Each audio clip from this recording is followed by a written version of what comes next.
Hello everybody, welcome back to my channel. My name is Alicia and thank you so much for being here. Happy July. Today is July 1st, 2024. So we are officially halfway through the year. So I wanted to do, for the first time ever, this halfway point mid-year freak out book tag. And I have my handy dandy reading journal with me that I take a ton of notes in. So as of July 1st, I haven't read any books so far in July. So from January 1st to June 30th, I've read a total of 49 books, which I'm pretty proud of myself for reading 49 books. And I have broken them down kind of by genre, not completely. I have read one political satire, one science fiction, one classic, an American classic, depending on where you're watching this in the world, one manga, one dystopian, two literary fictions, two women's fiction, two murder mysteries, three historical fictions, three cozy mysteries, 9 thrillers, 11 romances, and 12 fantasies. I've been trying to mix it up, but obviously thriller, romance, and fantasy are my top 3. So let's just start with the first question, which is, what is the best book that you've read so far in 2024? So that would have to be Listen for the Lie by Amy Tintera. This has been my favorite book in 2024. I do not stop talking about it to my friends. Oh my gosh, I just want more people to read it. I'm classifying it as a mystery, a murder mystery. That's what we'll call it. A murder mystery. I know one particular creator on YouTube said it was more of a cozy mystery. I didn't get that vibe. I think cozy mysteries are they're a little bit sillier and quirky. I don't know. This one was it was so good. But I know some people call it a thriller. This was not thrilling. It just was a murder mystery. You're trying to figure out who murdered her best friend. And really, you're trying to figure out if she is the one that murdered her best friend. This book has over 107,000 reviews between Amazon and Goodreads, and it has between a 4.1 and a 4.4 star rating. Again, I gave this 5 stars. This has been my favorite book of 2024. And it came out this year. It came out in March of 2024. And with Amy Tintera, she's a new author for me, but she has written quite a few books, but they've all been YA, very young adult, for middle schoolers is who she's written for. This is her very first adult novel, and I can't wait to see what else she comes out with. This was 338 pages. This is the paperback version. I got it here in Japan, but I know in America, the one that I always see is the red hardback. That's the one everybody has. I don't see anybody with this one, but I think this one's so pretty. But the premise is super short. So the few times that I've talked about it on my channel, I've read the synopsis out loud to you because I need y'all to read this book. It says, "You probably already know about me, Lucy Chase, the woman who doesn't remember murdering her best friend. You probably think I did it too. That's okay, I get it. Being found wandering the streets covered in her blood wasn't a great look. Believe me, I'm as frustrated as you are. I'd love to know if I'm a murderer. It's the sort of thing you really should know about yourself, isn't it? And now, thanks to true crime podcast, Listen for the Lie, I finally have the chance to find out." So it took place 5 years ago. This girl, Lucy, and her friend Savannah, something happened. They went to a wedding and then some things happened, and then the next morning, Savannah's body was found, and Lucy was found not too far away, confused and covered in blood, some of it being hers, some of it being Savannah's. There was never enough evidence to say that Lucy was the one that did it, that committed that act on Savannah. So Lucy never went to prison for it. And she lives in this fictional town in Texas. She has escaped Texas because everyone just lost their minds over this murder because it was a small town. And so everyone was talking. So she kind of escaped to California. Well, there's a podcast that's come out called Listen for the Lie. And in its first season, a cold case was solved. So in the second season, that podcaster and his co-host want to bring up what happened in Texas 5 years ago. So that podcaster and his co-host, they travel to Texas to just kind of start digging into what went down 5 years ago. And he keeps emailing Lucy on top of emailing her mom and her dad and her grandma, and it's a whole thing. And then grandma's having her 80th birthday. She was my favorite character in this book, Drunk Grandma. And grandma contacts Lucy and says, come back to Texas for my birthday. And of course it's happening at the same time that the podcaster is there. So Lucy meets the podcaster. It's a whole thing, but it is so funny. I mean, there's even parts where she meets the podcaster, they do a few interviews, and then throughout the book, it's mixed media. So you're getting some of the podcast elements, and every now and then Lucy will contact the podcaster and be like, okay, so did you figure it out? Did I do it? Did I murder my best friend? It's so good. I would not recommend listening to it on audiobook only because there are so many characters. I mean, I had to write the characters down in my reading journal. There were just so many characters, and I feel as if you listen to it on audiobook, you might get confused. There were 20 plus characters in this book, but it was amazing. Best book of 2024 so far. Please read Listen for the Lie by Amy Tendera. Question number 2 is the best sequel that you've read so far in 2024. Don't call me a basic girl, but I'm gonna have to say the ACOTAR series, A Court of Thorns and Roses series. So I read the very first book in December of 2023, but this question is about the sequel. So the next 3 books I read in January of 2024, and then that 5th book I read it in February of 2024. I am so obsessed with this series. This is what got me into fantasy. I had no idea I was a fantasy girly, but that first book, it was just so good. I mean, I say so good, I gave it 4 stars, but it was still great. And then I read the next 3 books in January. So sequel-wise, that second book was about Feyre figuring out which court she should be in. Does she want to be in the Spring Court? Does she want to be in the Night Court? Which High Lord does she want to be with? It very much into that second book, especially towards the end. If y'all know chapters 54 and 55, if you know, you know. The third book, or the second one, sequel-wise, that I had read in January. So a war was coming. They were preparing for that. They were going into that. And then the next one that I'd read in January was the novella. It was the Christmas novella. So it was sort of the aftermath of the war. And then just a nice, happy time. I mean, it was just a very happy book. Nothing bad happened because it's Christmas novella. And then the last one, book number 5, I read that one in February. And it's mostly about Feyre's older sister, Nesta, pretty much the whole book. But this series, I mean, each book has millions of reviews, and each book is anywhere between a 4.0 and a 5.0 star rating. I gave that first book 4 stars back in December. The second book, figuring out who she's going to be with and where she's going to live, I gave that one 5 stars. The third one with the war, gave that one 5 stars. The novella, I gave it 3 stars. Honestly, I was kind of bored with it, but don't skip it. There are important things in that book. And then Nesta's book, who I absolutely couldn't stand, but I gave that one 5 stars in February. So overall, it's a 5-star series, and I just really think that everyone should read it. And I know it's fantasy, and it's fae and mortals and whatnot, but it's so good, and it's so easy to follow. That's my first fantasy book and book series, and it was so good. I think if you're wanting to dive into that genre, but you don't know where to start, and you want maybe, I don't know, I feel bad calling it a baby fantasy or intro fantasy, but it's so easy to follow along with, so I think y'all should give that one a chance. But best sequel in 2024, the ACOTAR series. Hello, it has been 2 days. Today is July 3rd. I apologize. I had to go do some things when I was filming on the 1st, and then yesterday I just I took the day off. Oh, and also, when I was talking about Listen for the Lie by Amy Tintera, I read that book in March of this year, and I've been so obsessed with it. I don't know if I had said that I read it in March.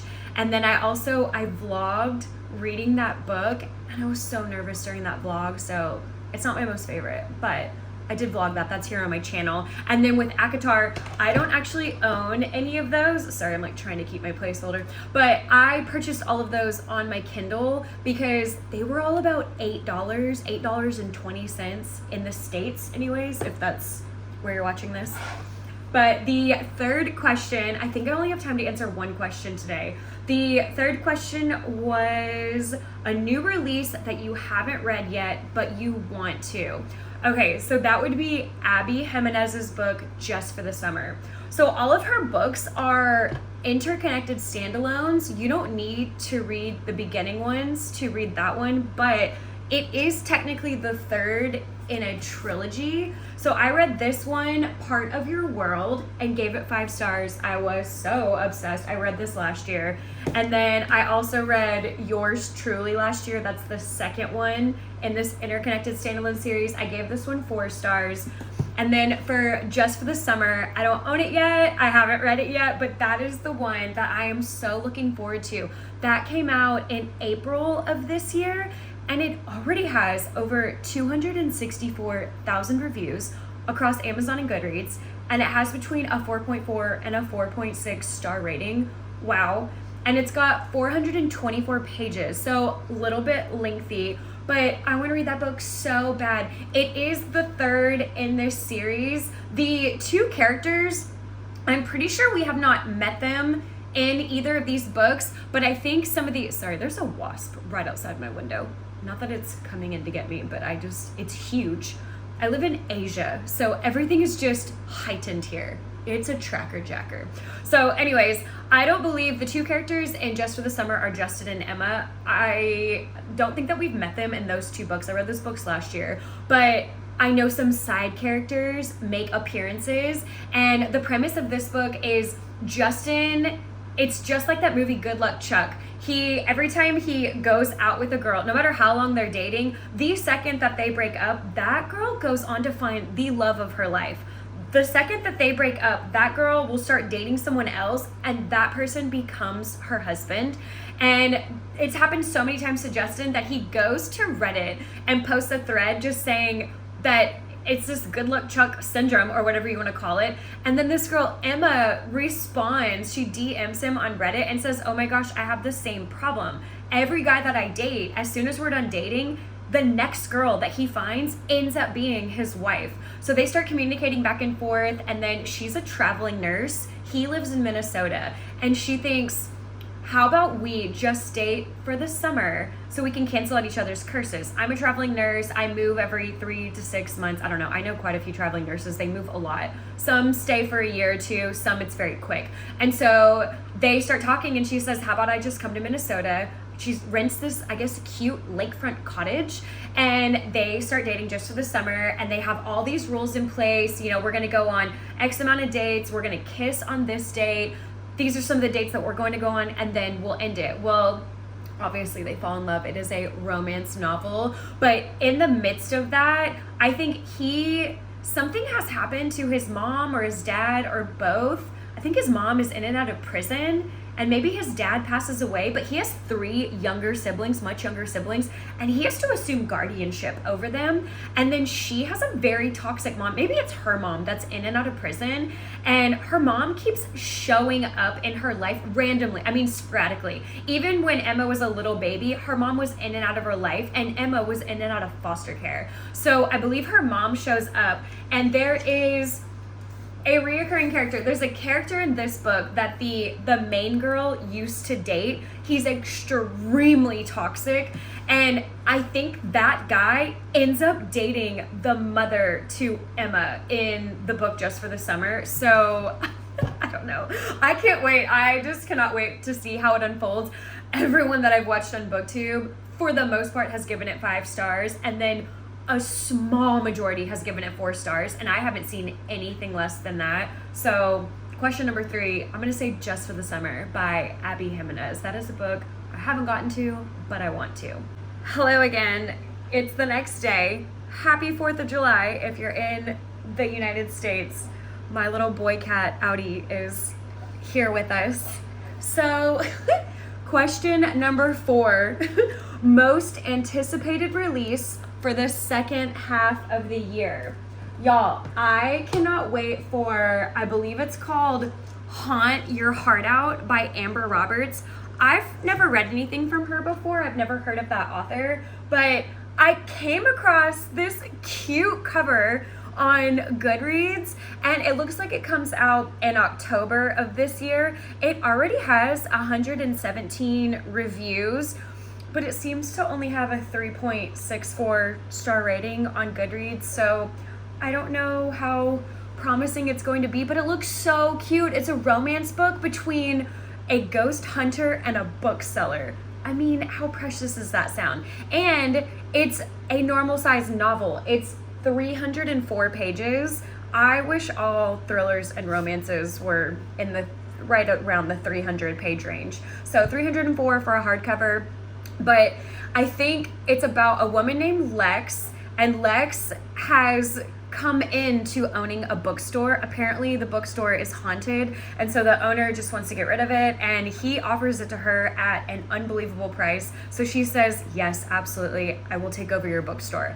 And then there's who she thinks is a tourist named James that comes in, and Lex has a no dating tourist policy, or no dating, like a passers through policy. Well, James is actually there to stay because he's looking into these haunted stories from haunted buildings from a vlog that was published 10 years ago called Haunted Happenings, and he's looking into all of these different ghost stories, but he doesn't know that that's Lex's vlog, again, from a decade ago, and she made up all of those stories. And so she is just trying to get him to not figure out that she's the one that made it up, also that it's all fake. But at the same time, I'm curious about the current bookstore that she owns. Apparently that is haunted, but I guess those two kind of strike up a friendship, and then it goes more into a relationship, and it just sounds so cute. A ghost chaser and a bookseller? Yes, sign me up. Coming out, I believe it's October 8th. And look at the cover, it's just so cute. Question number 5 is your biggest disappointment of 2024. And that would have to be, it's called Touch, the Caress of Fate series. I was looking for a gothic romance, and this was more of a young adult. Well, no, I was looking for a gothic fiction, and I came across this one on Kindle. It was free in the United States, but it's a young adult gothic romance, and I thought, close enough to gothic fiction, why not? Little romance story between some teenagers, and it ended up being such a disappointment. I read this in February, and oh my gosh, this was a 1 or a 2 star book. I gave it 3 stars on Kindle because, I mean, you wrote a book, good for you, but it's by Elisa S. Amor. It has over 11,000 reviews, and it's got I was just looking at it, between a 3.8 and a 4.2 star rating, I think, across Amazon and Goodreads. But this was just not a good book. And it was lengthy. It was 376 pages, and I don't know, even a lot of the reviews just say, I think we got bamboozled. It's as if the author knew 11,000 people to go and read and rate this book in the 3 to 4 star rating, because it's book 1 of 4. The second book has about 5,000 ratings. The third book has about 3,000 ratings, and I think the fourth book has about 2,000 ratings. I mean, obviously people just stopped reading this book or this series because it was so bad. It was so bad. It came out in 2016, again, free on KU, and I thought, yeah, let's just go for it. No, the writing was terrible. She needs a publisher or an editor.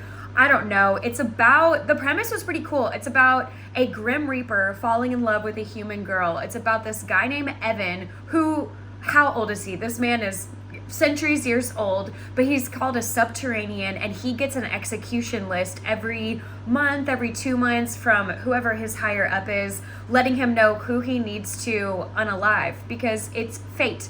Not everybody lives to be 80 years old. Not everybody lives to be 30 years old. Some people don't even make it out of high school. And so who pops up on Evan's execution list but this girl, Gemma. And Gemma is in high school. I don't even remember how old she was, 16, 17, 18, I don't even know. But he comes across her because it's time to execute her, and it's immediate love at first sight, which love at first sight can be done right. This one was not done right. They were so obsessed with each other and in love with each other, and they had never even had a conversation before. They were just constantly staring at each other and longing and gazing, and I think the author was just trying to create tension, and it just fell flat.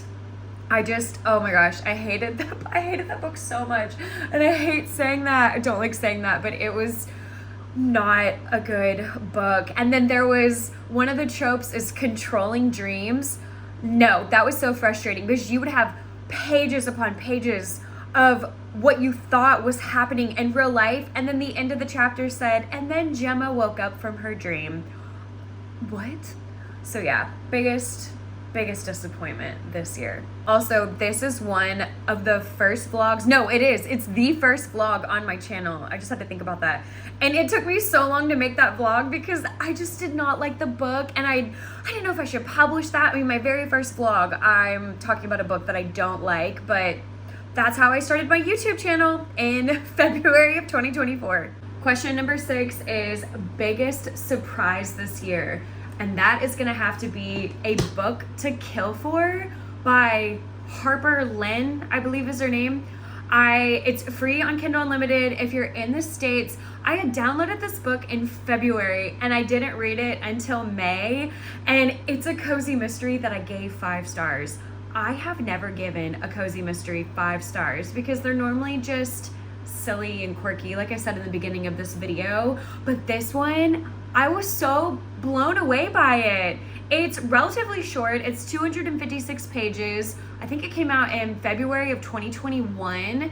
And it's got, I think, over 3,700 reviews across Amazon and Goodreads, and between a 4.0 and a 4.2 star rating. Again, I gave it 5 stars, and I was just so obsessed with this book. And apparently this author has written a ton of cozy mysteries. She has so many. And then even this one, it's the Bookish Cafe series or something like that. I'll put it on the screen. But there's many books in this series, but I haven't read any of the others because I love the first book so much, and I'm so afraid I'm going to read the rest and then just give them a 3 star. I always give cozy mysteries 3 stars. But this one, I think I liked it so much because it's a cozy mystery but also a romance, and it was so cute. It's about this girl, Maggie. She works at a bookstore, and the owner of the bookstore passes away. And then his son, Joshua, comes into town to take over the bookstore, and he wants to change everything. He wants to start selling books that Maggie and the former owner didn't read. She calls them in the synopsis vampire books and silly little romances. He also wants to turn half of the bookstore into a cafe. And Maggie's just horrified. Well, in the middle of this ongoing construction, the electrician gets unalived. He gets electrocuted, but he's a master electrician. So we know there's some foul play there. Well, the police and the whole small town, they all start pointing the blame at Joshua, saying it's got to be you. You are new in this town, and then you knew that the other guy that wanted to buy the bookstore out from under you also had construction going on at hhis place and wanted to take that electrician. So you just killed the electrician so that no one can have him. It's a whole thing. Maggie and Joshua then have a thing, and it was so cute, and I gave it 5 stars, and I even dedicated an entire video just trying to convince you to read this book because I didn't vlog it because I never give cozy mysteries anything over 3 stars, and I gave this one 5 stars. So yeah, biggest surprise. Hello, it is the next day. Happy 4th of July in the States. Today over here, it's July 5th. Okay, question number 7. Favorite new author, debut or new to you? This book, I read it in May of this year, Just Another Missing Person by Gillian McAllister, and I gave it 5 stars, and I vlogged this on my channel, and I was just so obsessed with this book, and now I want to read everything that Gillian has wrote. I think she's written 8 or 9 books, and I believe she's a British author, and so some of the books have a different name in the UK than they do in the States. So make sure if you're wanting to buy all of her books that you don't buy the same book because it has a different title, but it's the exact same book. But this one, Just Another Missing Person, this was so good. This was about a woman named Olivia. Olivia is 22 years old. She has no history of running away, but she was last seen on CCTV walking into a dead-end alley and never coming back out. And the detective heading up the case is Julia Day. Julia has looked over this footage for hours and hours and hours. Where did Olivia go? She went into this alley, never came back out. And the detective on the case, she thinks this is just just an open and closed case. She's gonna find Olivia, get Olivia back to her dad because her dad and roommates keep calling, and it'll be, done with. But there's a third character, an unknown character, and it even says it right here. His weapon isn't a gun. His weapon isn't a knife. It's a secret. This person has a secret on Julia. And so this person needs Julia to frame someone else for Olivia's murder. And we don't even know where Olivia is. We don't know if she's murdered, missing. We don't know anything. But this person does not want Detective Day to look into where Olivia is. This person just needs Detective Day to frame this other person for Olivia's murder. And this person has a juicy secret on Julia Day. It is, oh my gosh, this book was so good. Okay, I had said in a couple of TBRs and even in the vlog that I did for this book that this book looks so similar to the one down here, to Wrong Place, Wrong Time. But when you read the synopsis for Wrong Place, Wrong Time, nothing about that has anything to do with this, but the covers look the same. Well, just now when I was looking up Gillian McAllister, it says that this book came first and this book follows that book. They're so different though, but I do want to read Wrong Place, Wrong Time. In that book, I'll just set this down because I'm not talking about it anymore, but in Wrong Place, Wrong Time, there is a mother. She has an 18-year-old son. She's waiting for him to get home. It's past his curfew. She's peeking out the window and then she sees him. She sees her teenage son stabbing a man. What? Why? What happened? And then her son gets pulled into custody. Well, then there's a little bit of magical realism in that book because when the mother wakes up the next day, it is the day before and that murder hasn't happened yet. And every day that she wakes up, she is going further back into time. Days, weeks, months, years. She's going years back into time. And all of this is giving her hints and clues on why this murder is going to take place in present day. But that has nothing to do with this book. So I don't know how this book follows that. Maybe it's the same detective. Maybe it's in the same universe.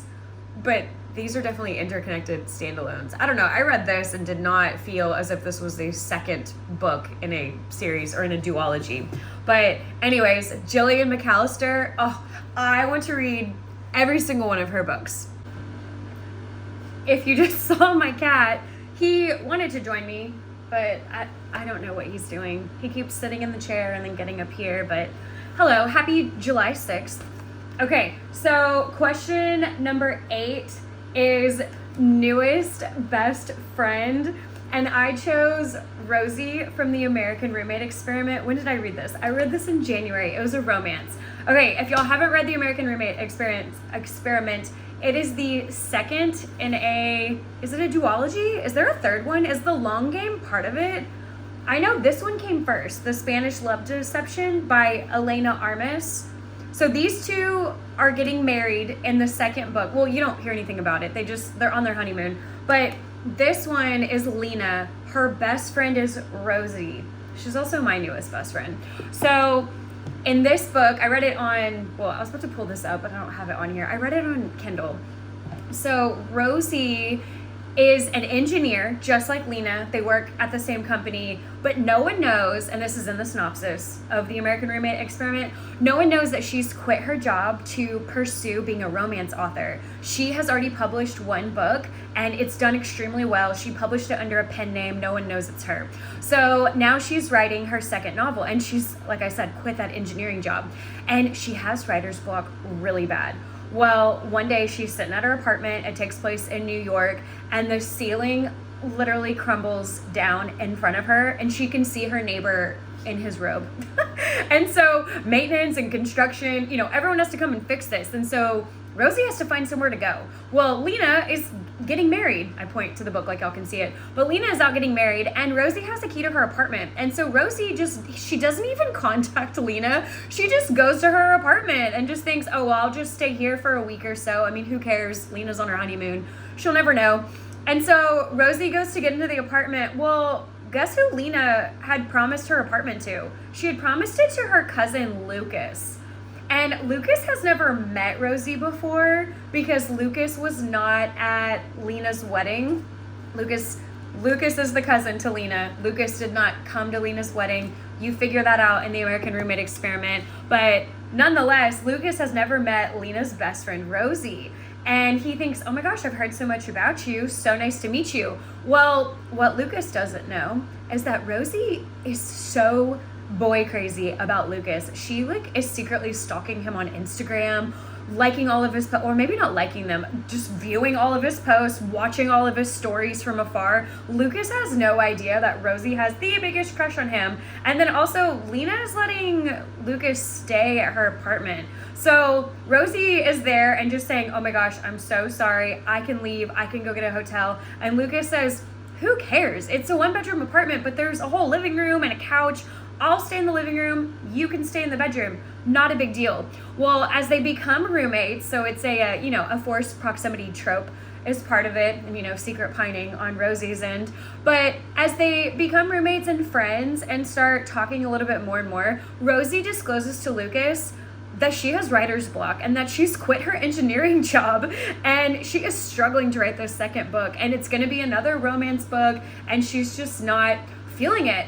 And Lucas says, okay, how about I take you on a series of experimental dates and we can kind of jumpstart or kickstart your inspiration or your next wave of inspiration for this book. And so they do that, and Lucas is only in New York for 6 weeks because he lives in Spain, hence the Spanish love deception.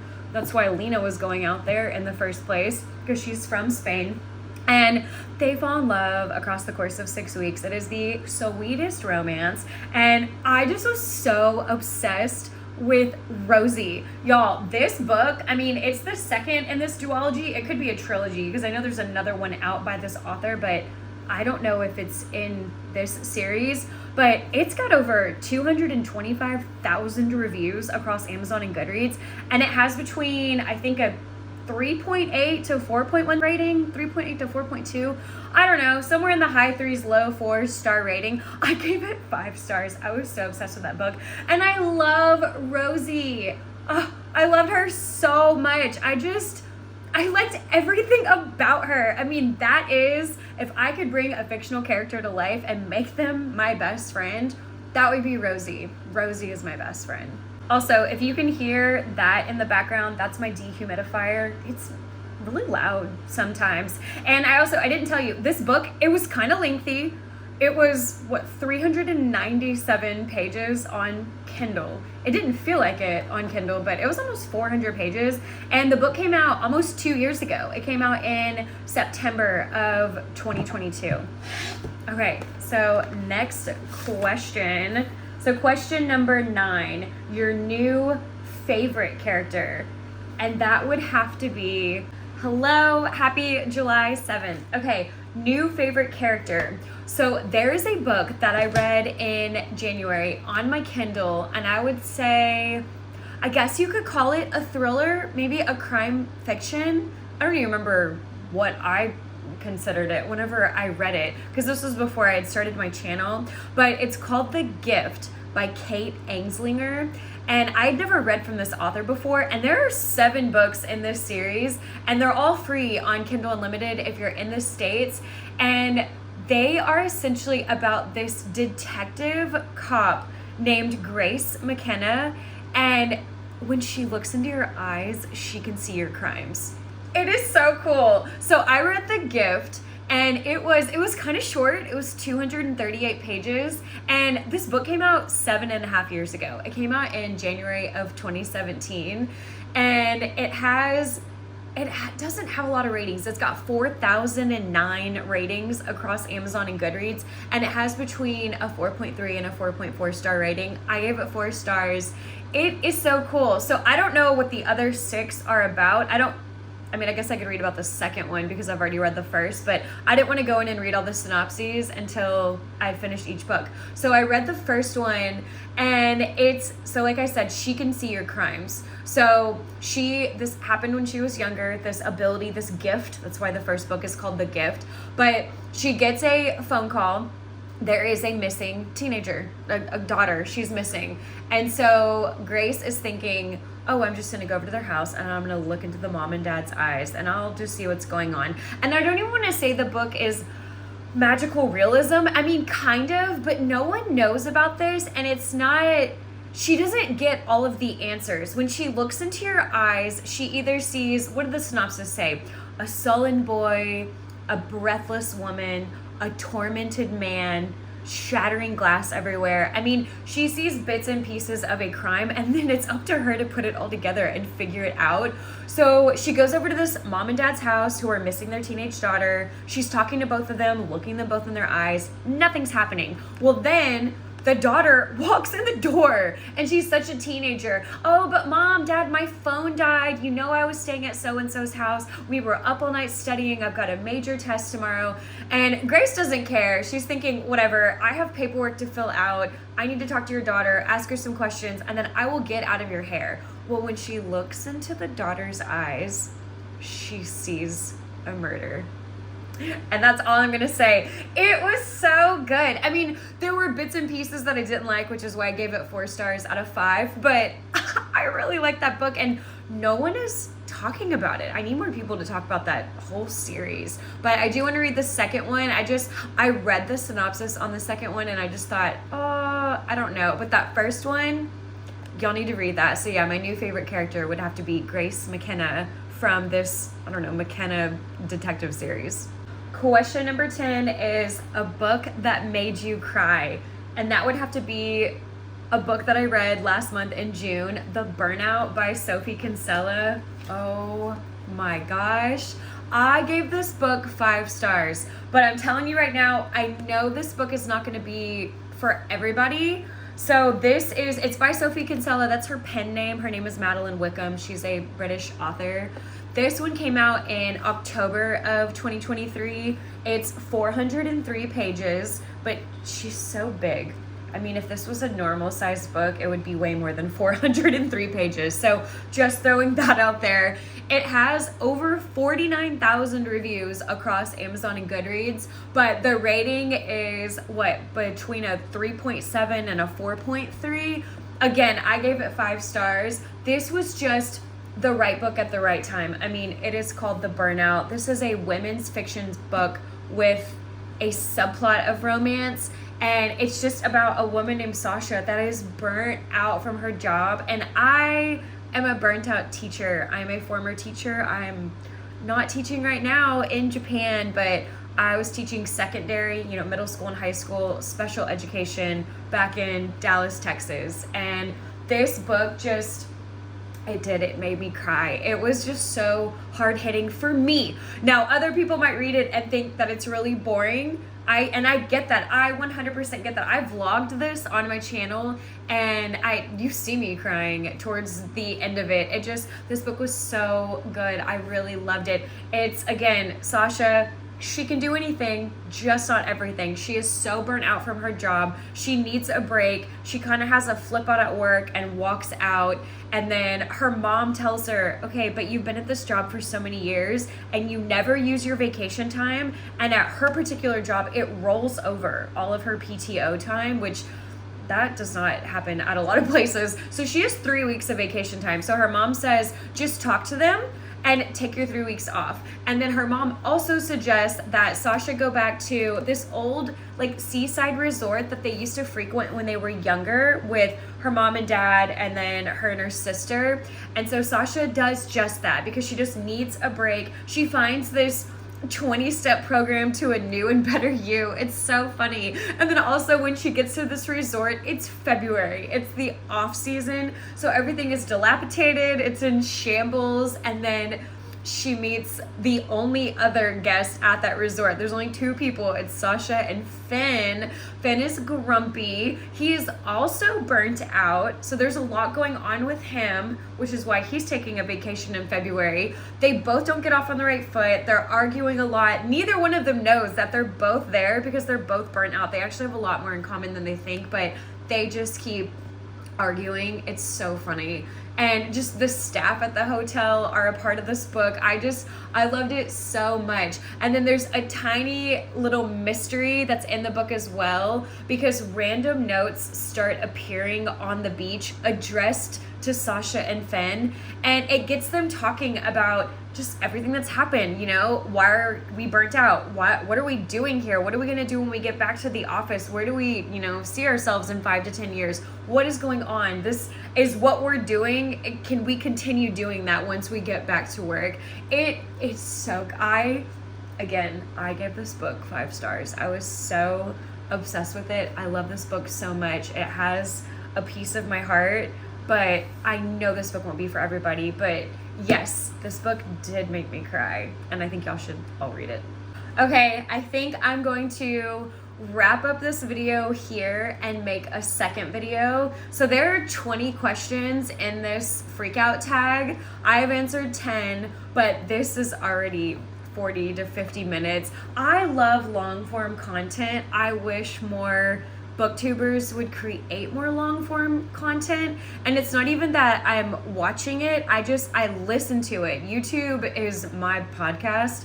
And so I will put in my earbuds and I'll just listen to videos while I'm cleaning the house or going on my hot girl walks or, doing everything. And I love long videos, and not everybody makes long videos anymore. And it makes me so sad, but I definitely don't want to answer questions 11 through 20 and make this almost 2 hours long. I mean, I'm sure some people would like that. I would eat that up if someone would post a long video, but for now, I'm just gonna end it at these 10 questions and then just start another video. But thank y'all so much for coming along on this journey with me. Sorry it has taken many days. I still have not read anything in the month of July. I've been so busy every day, and I've got plans right now. I'm about to leave. Tomorrow I am off. So maybe tomorrow I'll just record the other 11 through 20 questions and also upload that. But anyways, y'all have a good rest of your day. Bye.